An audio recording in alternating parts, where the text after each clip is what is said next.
Hello all, it's Scott again, S3 Model Works. I'm back again, working on the A6, just collecting some more footage. I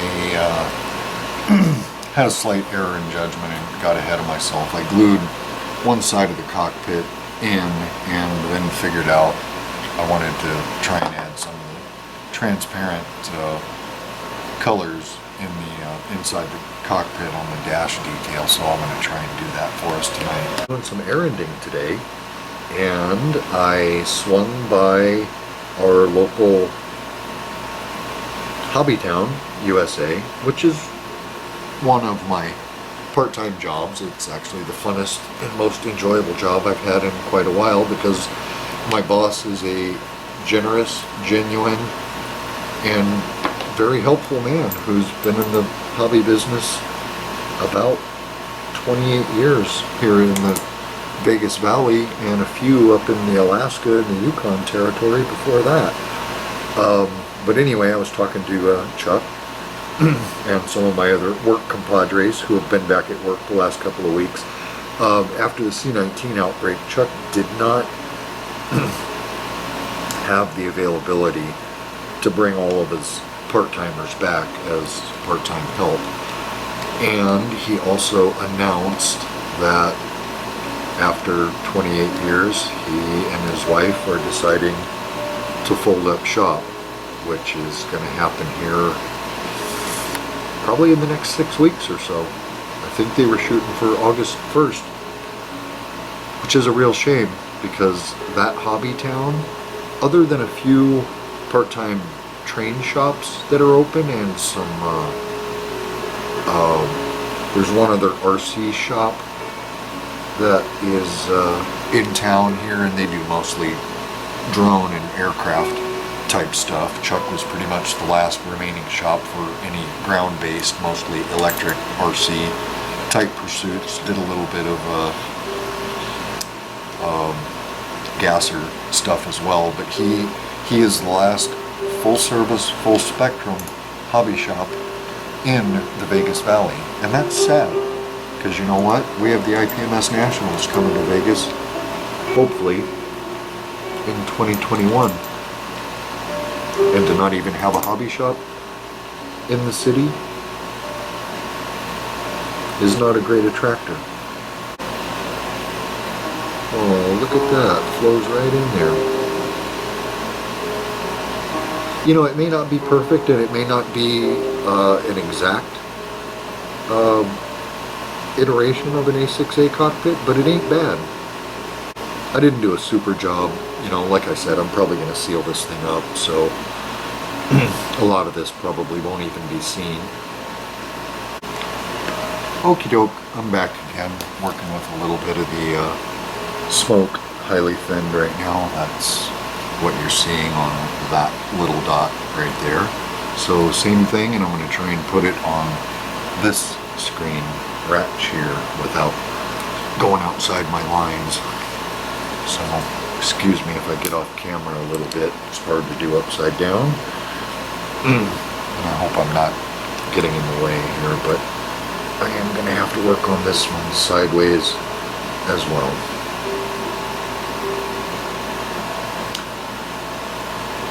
Ooh, weird shadows there.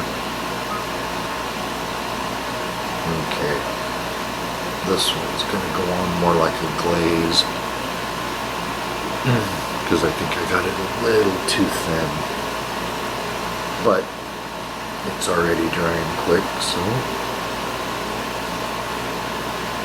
just keep floating some color in there and see what I end up with.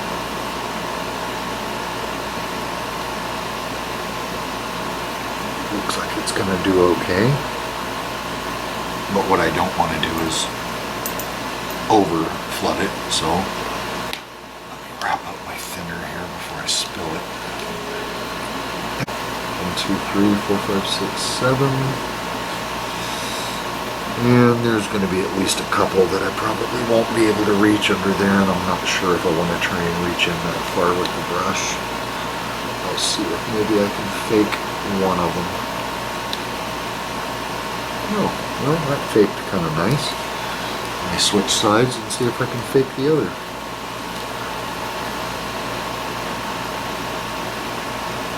Since I seem to be maintaining a decent level of control tonight. Yeah, that one's going to be a bit of a stretch. But I'm going to give it the old college try one more time before I give up and screw it up and flood the dash. Which is what I don't want to do, and I just did a little bit. God dang it. Oh well, whatever. That'll be so well hidden. I don't think anybody will ever see it.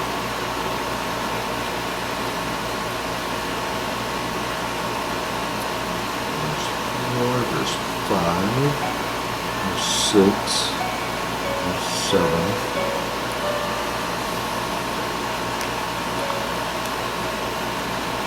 One more here. There's 8. And we'll do 9 and 10 on the other side. There's 9. There's 10. And it's going to be a bit more glossy than I anticipated. Yeah. Yep, all I'm doing is moving paint now, so I'm going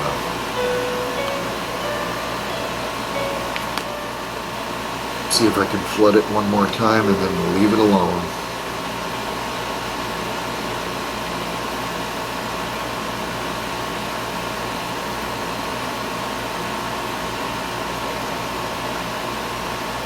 Yeah, it'll look a little funky, but I think it'll be alright. And since those gauge dials are right here, I'm going to hit them again one last time. So 1, 2, 3, 4, 5, 6, and 7. And there's 8, there's 9. Almost bobbed that. Just one down there, there's 10. Okay, I'm going to leave that alone. Again, let me see if I can show you guys these. You might be able to see some of them, I hope.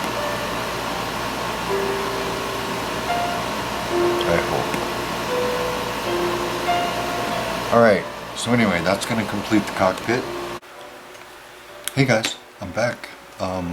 Still playing pretty piano music and just working on the wings here. Thought I'd take the opportunity to show you guys, if you haven't worked on a Weasel kit, they were a staple from my childhood, and I've built many and screwed up many, but I've learned some things since I've been back. Weasel plastic is very, very hard. You can hear it. But if you guys can catch any of this, before I get the wings together, basically what I'm doing is just giving them a nice rough sand with about 3 different grades of my lighter sanding boards all along the leading, the trailing edges, and very specifically in this area where all these injection pin marks are. Let me see if I can bring them in a little closer for you guys. It's all this area down here that tend to interfere with the wings going on, and as you can see, there's a bunch of different flash on here, but this is high enough in the wing root. This is about the area of where the folding wing would be, so it's going to be inconsequential during the build. But if you guys will take the time to smooth these edges out and just ensure, I just usually just knock them down with a sanding stick there. I don't want to go closer, I want to go farther away. Sorry. Still working with some different camera views tonight, trying to keep you guys in my work area. I tend to work towards the edge of my bench, but usually after I do that, I'll give them a bit of a wet sand too.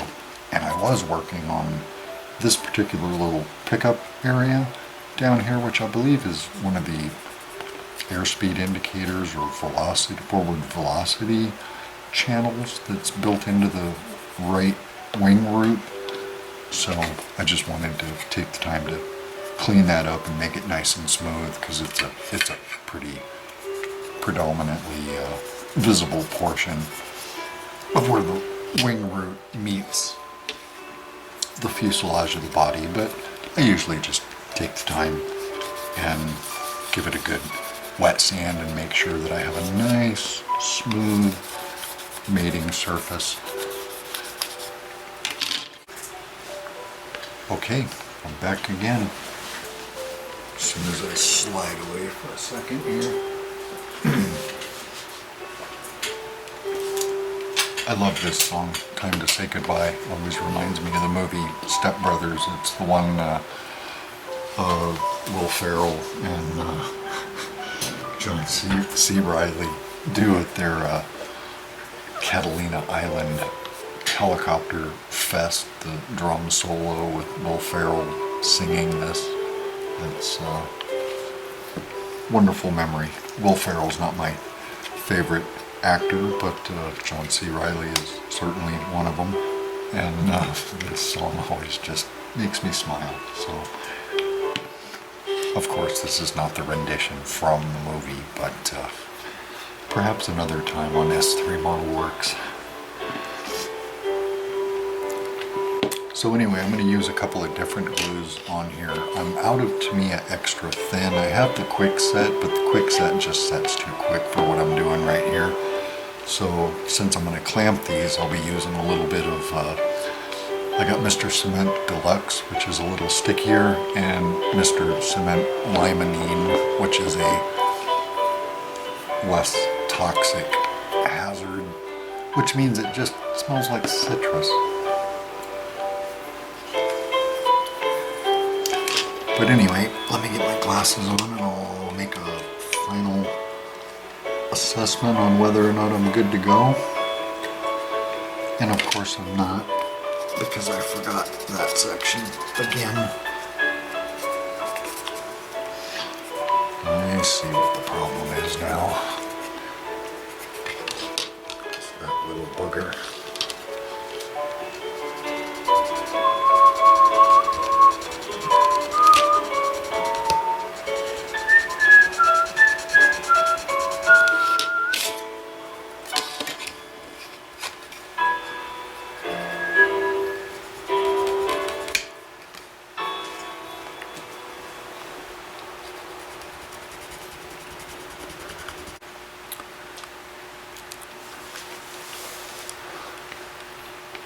So anyway, there she is in all of her clothespin glory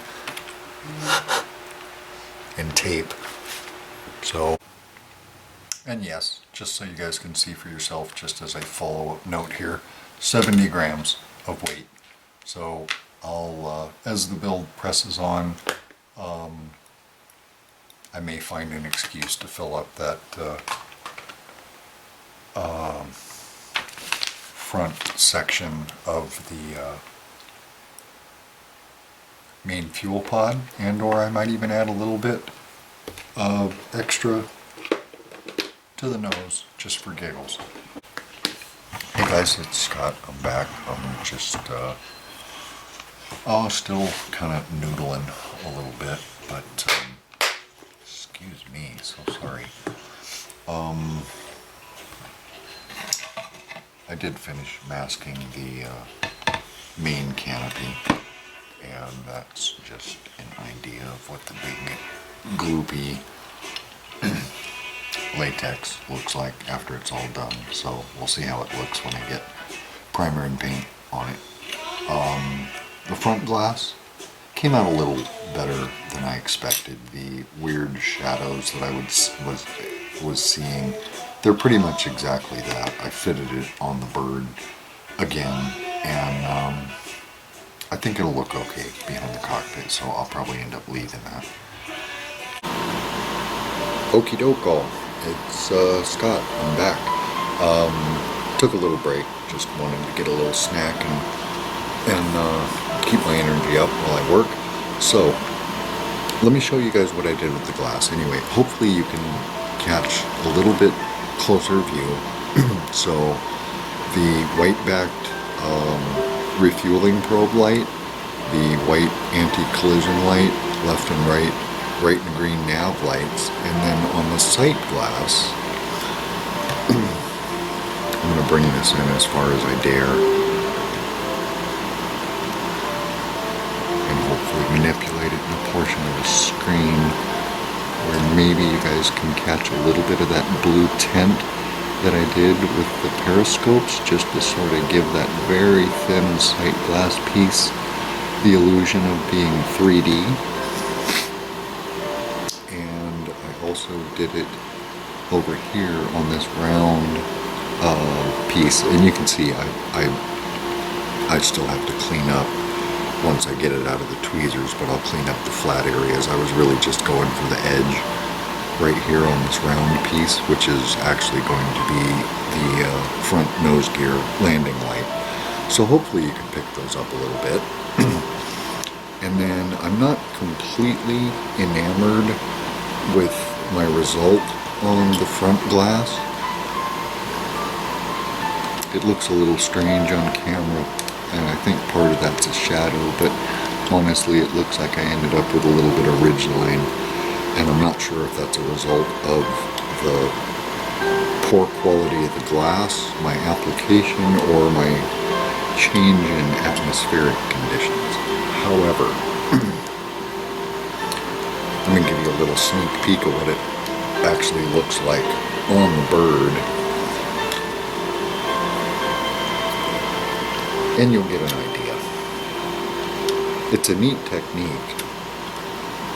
Sometimes it works better than others. I wish the quality of the glass on this was a little bit better, but as you can see, there's definitely a green tint there, and I think for a scale model it might work, but I'm going to let it sit overnight and see how I feel about it in the morning, and I might redo that. And as you guys can see, in that central portion there's a very, very strong accent of the pigment settling out in there, but that's not going to be a big deal. This is the inside of the glass. When I get it all masked up, you won't even see that. And I think that'll be a real neat accent for that SEA camouflage. So, I'll be using Vallejo's masking fluid. This is a natural resin, all latex. It's viscous, but it's movable. It does skin very, very quickly. So with this particular application, you do have to work quickly and deftly. But basically what I do is I don't use a brush to put it on. I use a sharpened toothpick, and I leave the other end of the toothpick slightly more broad with a rounded tip, so that as I continue with the application, I'm able to move it around with greater ease.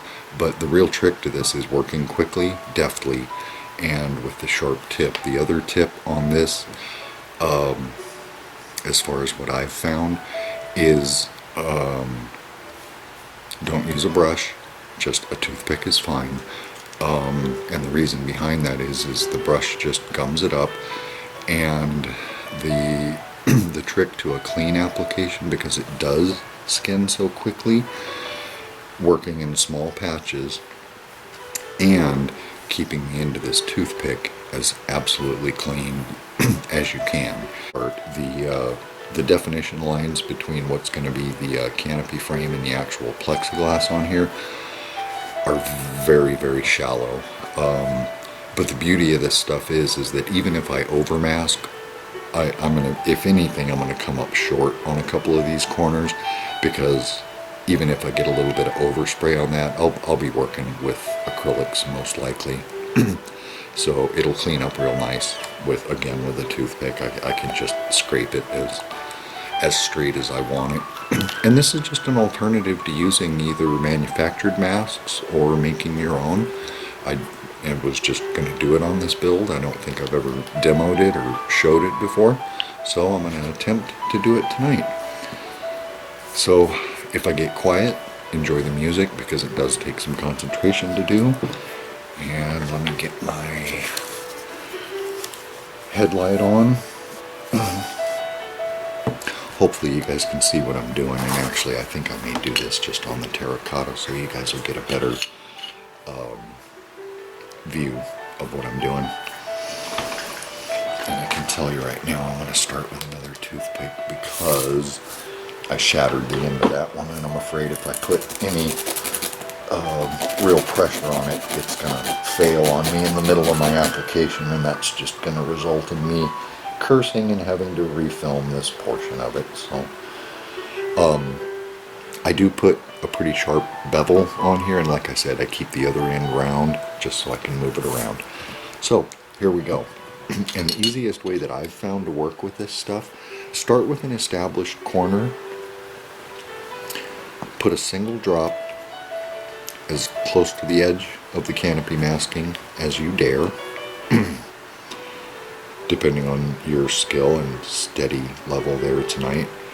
And you can see it goes on very, very liquid. So while it is still liquid, and be advised, the stuff, like I said, does skim very quickly. All you have to do is kind of press it into the corners and drag it around. Okay, when it starts to stiffen up, you're going to want to leave it alone. Okay, and just pick another corner and work from that corner. God, that fly, I am so gonna kill him. I forgot to bring in the electric fly swatter from outside when I was out there last, but I'm sorry, Mr. Fly, you might have a short life span anyway, but I'm gonna shorten it tonight if you don't leave me alone at my desk. And he's been bugging me for the last hour. So it's either me or the fly, and guess who's gonna lose? It's gonna be the fly. It's already starting to skim and mask a little bit. You want to hold it as level as you can until it does finish skimming, because it does have a tendency to slough while it's still wet and get into areas that you may not necessarily want. So just keep it flat. It only takes a minute or two for it to skim hard enough to move on. So while those are skimming, I'm going to try another corner up here and see if I can get in there a little bit.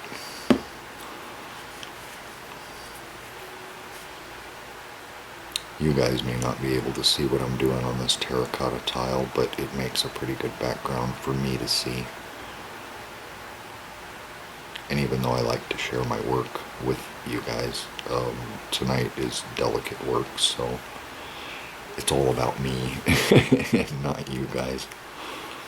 Alright, so anyway, we got 3 of the 4 corners done already on half of the cockpit. So I'm going to work on 4 right now, and then my other 2 areas should be skimmed enough to finish working the perimeter. And that's the trick. You really want to work the perimeter on this with this technique, and then just sort of fill in the gaps. And filling in the gaps is where it's that's where it gets a little bit dicey. You want to make sure that stuff's skimmed before you add more. It's still very delicate, but as you can see right down here in this corner, the smallest application that I did, everything but the center portion of that is already skimmed. So I'm going to give it another minute on camera here.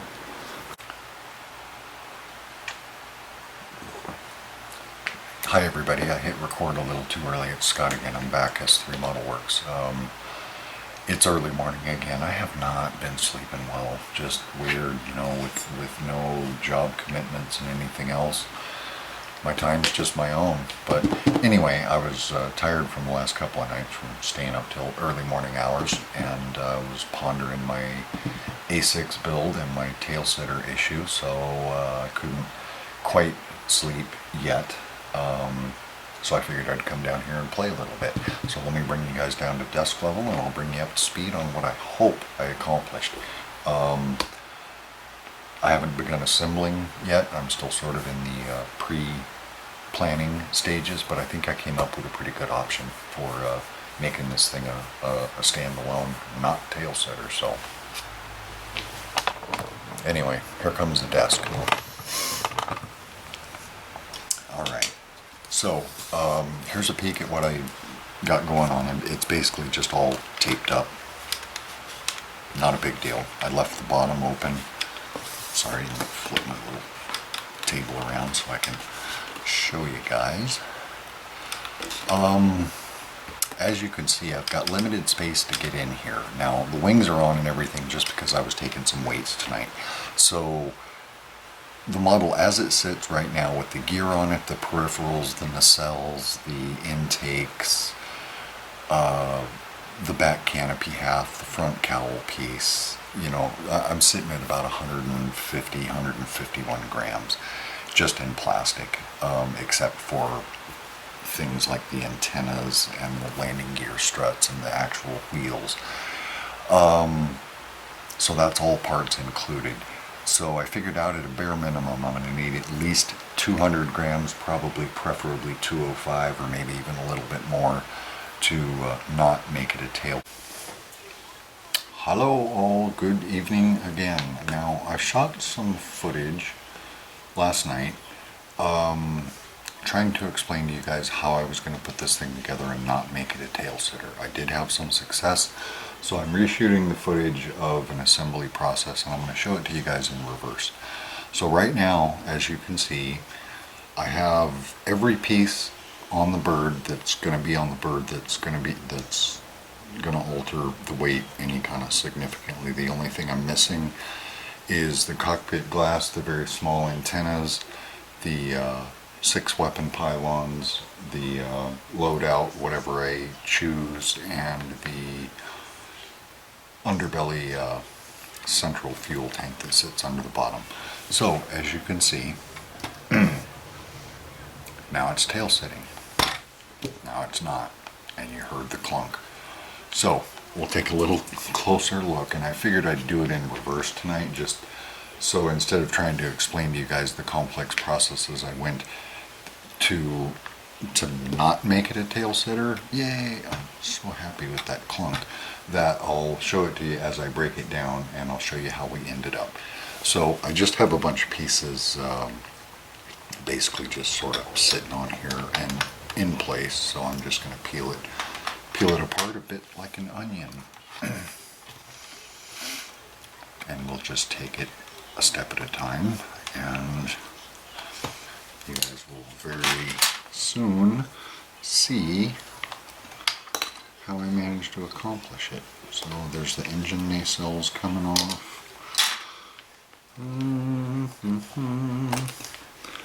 Crew ladder. Tail pieces are already off. The drilled out air brake portions. So those can go back in the parts bin. Let's see, what do we want to do next? Let's pull the rather sketchy gear off since they're fragile. And I've already proved to you guys that it won't be a tail sitter. So I don't need the gear on there anymore. So there goes the beer, the beer. One track mind study. Actually I may have one of those later. That actually sounds pretty good. It's been warm today. The wings are just slipped on. So basically right now we're straight back down to the fuselage. So let me peel off some of the tape and you guys will get a real quick view of how I managed this. Now the cockpit is glued on just this side because that's how the instructions lay out. But you'll see. Eek. Remember remember the other night how I was telling you guys how I reuse my tape all the time? You know, this is one of the reasons, rather than go through a fresh set of tape every time I want to pull this pig apart, especially while I'm doing assembly stuff like this. It's just not worth it.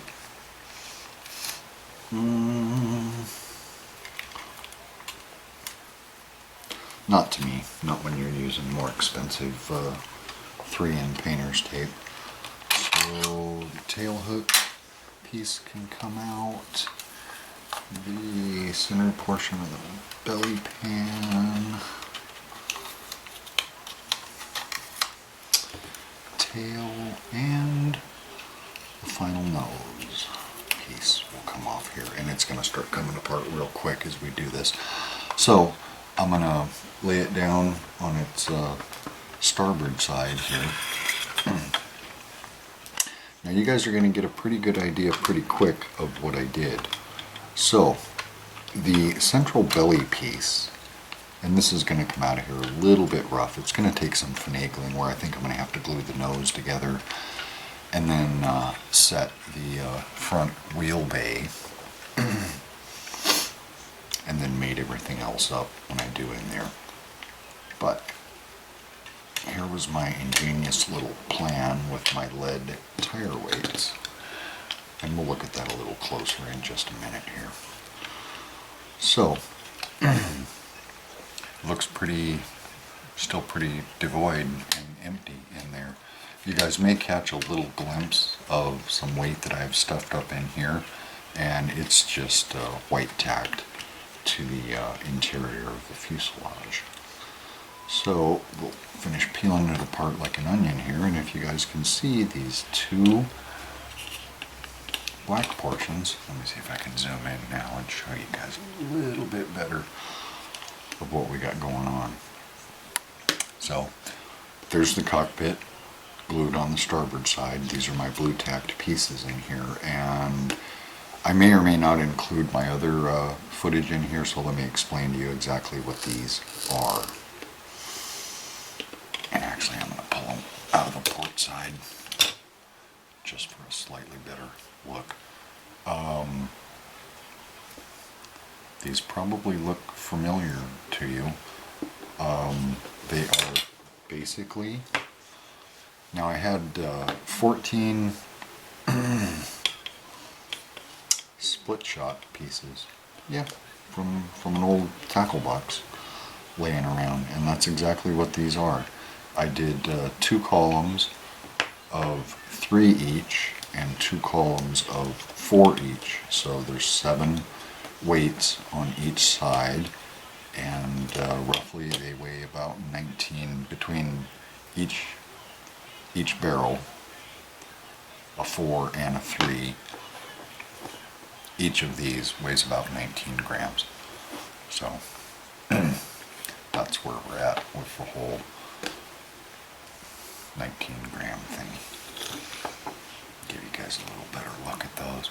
But as you can see, that is nothing more than, quite literally, you can even see the tail fins in there from the split shot, and then there you see the front nose pieces where you would cramp it to your fishing line, and that is exactly what I did. I got a little bit of CA glue. I glued them real briefly in a short stack, let them set for a minute, slipped some heat shrink over them, and I shrunk them down.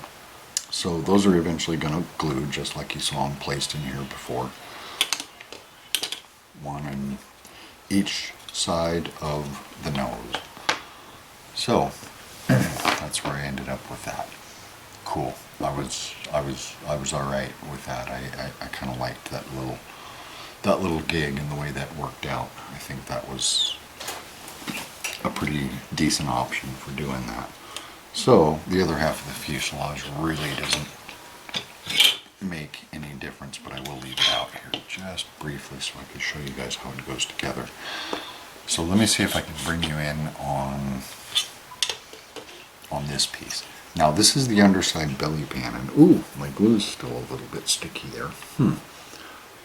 Maybe that's why it had difficulty coming apart. You can probably see some of that stuff. So basically right here, this is the internal gear bay. Damn it, camera's not focusing again. So that's the internal front gear bay along with the rest of the belly pan, and it basically sits in this position, just like that. So you get a pretty good idea of how I got that managed in the cockpit, but I've got two 7-gram pieces that sit here right under the mass of the cockpit. I did have to trim those down, and then I have two full 7-gram square pieces sitting on the front of that nose. So the vast majority of the weight on this thing, not all of it, but I've got almost 30 grams, I think it came out at 28, sitting on top of here, which is basically right on top of the front landing gear, which takes care of an awful lot of issues right there. So then additionally, as the other two are going to sit up here, and like I said, that's another 19. So in last night's vid, just a net weight on the plastic for everything, it was 151 grams. And when I was doing the testing last night, I figured I was going to need to make it at least 200 grams to make it a borderline, not tail sitter. So I did go a little bit heavier, and after reweighting everything tonight, which I did before I started the video, I believe I'm sitting at 213. Everything is said and done. That's an estimate, so, but 213. So anyway, so instead of showing you guys how I tried to assemble my bird to make it not tail sit, I decided to do it in reverse. I told you I was going to do stuff different on my channel, and I do. So anyway, that's just an update of what I've been working on tonight, and I have some cleanup ahead of me.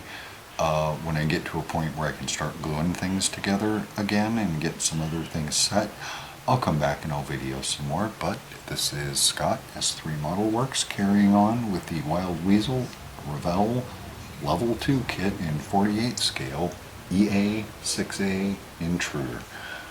Have a good night, and I'm going to finish detacking my white tack here and press on. So take care. I'll see you guys soon. Bye. Hey everybody, it's Scott, S3 Model Works. I'm sorry I didn't videotape this. I'm usually not into bondage and discipline, but I was into it tonight, and I didn't want to tape myself. So anyway, I got the fuselage together. She's all buttoned up. I'm going to let her sit overnight and see how it pans out. I know it's ugly. I know it's got gaps. One particular one back here where this belly root pan is, but I got all my lead weights in there, sitting at about 63 grams, I think. The vast majority of it is right here in the nose bay. I've got about 25 grams sitting right on top of that, and I have the rest glued in to the nose up here, so it's going to be nose heavy. She's pretty solidly sound in there, but I'm going to let her sit in her cradle. And what else did I do tonight? That's actually about it. Previously, earlier during the week, I had gone over the wings with a first coat, so those guys are ready to slip on as well. I don't know that I can slip them on right this second, but I think I can. So, yeah, looks like I can. So anyway, you guys, you get the idea. Whoops, that one slipped. So, she's going to be a decent sized bird, no doubt. Look at all that bondage and discipline. Her tail feathers were being very ornery tonight. Very specifically, the tail hook area, it just did not want to set because it's a drop-in piece over here from the air brakes, and from here back there was really no way to get to it. I had to go in through the side slots on the horizontal stabilizer with some stiff wire and basically push it down there while the Tamiya extra thin cooked it shut.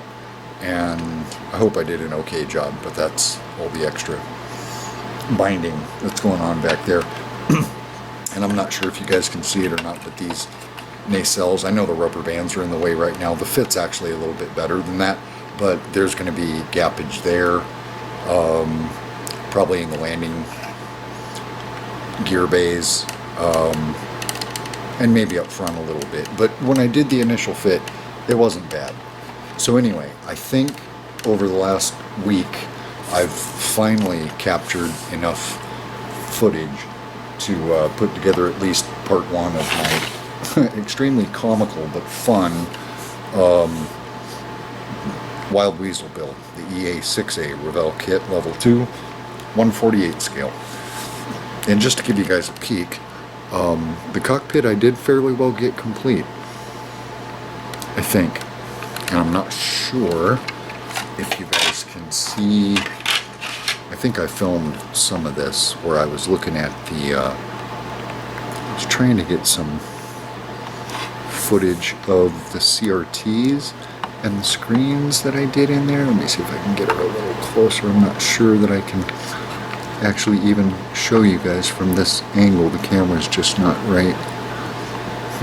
Trying to get in there on the dash, but just unable to do it from this angle. Unable to do it from that angle too, apparently. Well, maybe. Oh, there you go. It's upside down. But I did one of them sort of in like a clear blue haze. I did a couple other green ones down there.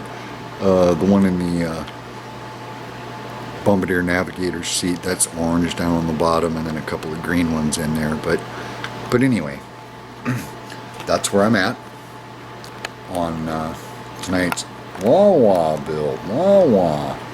Yee. Sorry about that. Anyway, I'm Scott, S3 Model Works. I'll get this edited up, get it out on my YouTube channel. You guys can check it out. Also, I had one quick question for anybody. You guys can probably see I have my Mac, my iMac, my 27 sitting out here. If any of you guys know a good tutorial, and I'm not talking about just a generic Google search on how to give this thing a good thorough cleaning. I'm having some memory problems, and I think I'm going to have to buy maybe another memory module for it. But other than that, the diagnostics show that it works, but I think I've got some sensor issues. So I'm talking about things with like heat paste sensor modules. If you know anything about an iMac, and maybe you could drop me a link to a tutorial, I would seriously appreciate it. Anyway, I'm going to go ahead and peace out for right now, and I'll talk to you guys real soon. Scott, S3 Model Works, and good night.